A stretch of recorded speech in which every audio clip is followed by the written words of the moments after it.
अपने बाप को छोड़कर चला गया, जिसने उसे पैदा किया उसे छोड़कर चला गया। आज के बाद समझ ले कि मेरा बेटा मर गया। मरिए गए, मर गए, नीमन बेटा सामने जिंदा रहला। इतना संपत्ति बड़ा खाली पैसा 5 लाख चाहिए। बेटा मर जा कोनो फिक्र नहीं। पैसे की तरफ ध्यान नहीं दिया था। मुझे तो सिर्फ उस अछूत जाति से नफरत था। अछूत जाति के पहले जो हम गई जो हम खाकर मारे। फांसी लग गई, फांसी। बेटा के बचाओ तो बचाओ ना तो हो क्या रहगा। ऐसा नहीं हो सकता।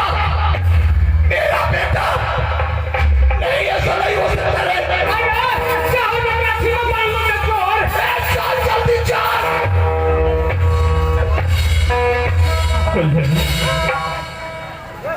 जब तुम्हें जिंदगी में ना रहा जिंदगी का हो हमरा खातिर दिन रात समय के बराबर बना।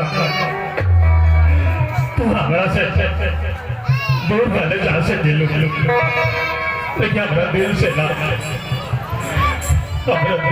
जा सके लोग, दिल से ना जा सके लोग।